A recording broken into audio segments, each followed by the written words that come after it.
Perkenalkan, nama saya Nisa Dewi Nindya Puspamulia dengan NIM 23135111015. Saya akan menjelaskan mengenai perbedaan karakteristik dari Arktik dan Antartika. Baik, yang pertama ada dari parameter geografi. Jadi kalau Arktik itu dikelilingi oleh daratan yang akan bersifat secara regional. Dan yang kedua ada daratannya yang mengelilingi yaitu Rusia, Kanada, Alaska, dan Greenland.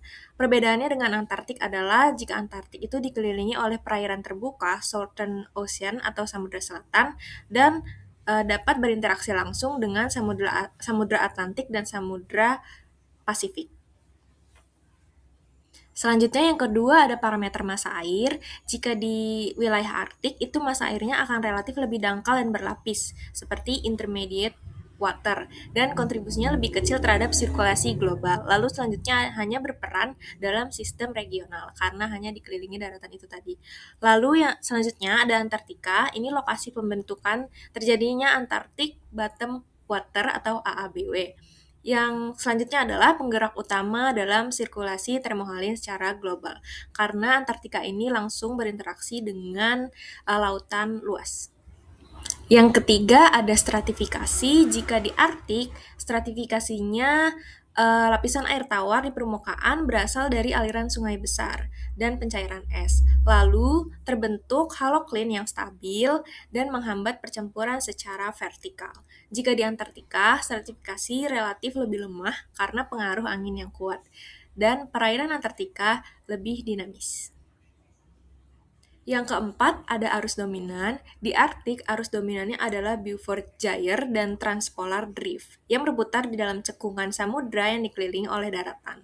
Lalu sirkulasinya di Arktik lebih bersifat secara lokal.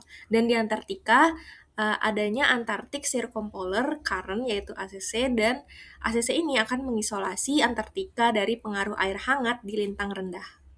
Selanjutnya ada input air tawar. Jika di wilayah Arktik, input air tawar akan jauh lebih besar daripada di wilayah Antartika. Itu karena adanya sungai-sungai besar dan curah hujan serta pencairan es laut dan es daratan.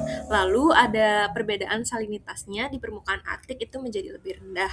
Dan di Antartika, input air tawar relatif lebih rendah karena langsung berinteraksi dengan laut lepas dan salinitasnya akan tinggi. Lalu yang terakhir ada es laut. Jika di wilayah Arktik, es laut di Arktik ini cenderung lebih tebal dan dapat bertahan lama dan tidak bergantung signifikan terhadap musim. Ini terjadi karena pada wilayah Arktik itu dikelilingi oleh daratan sehingga akan lebih stabil.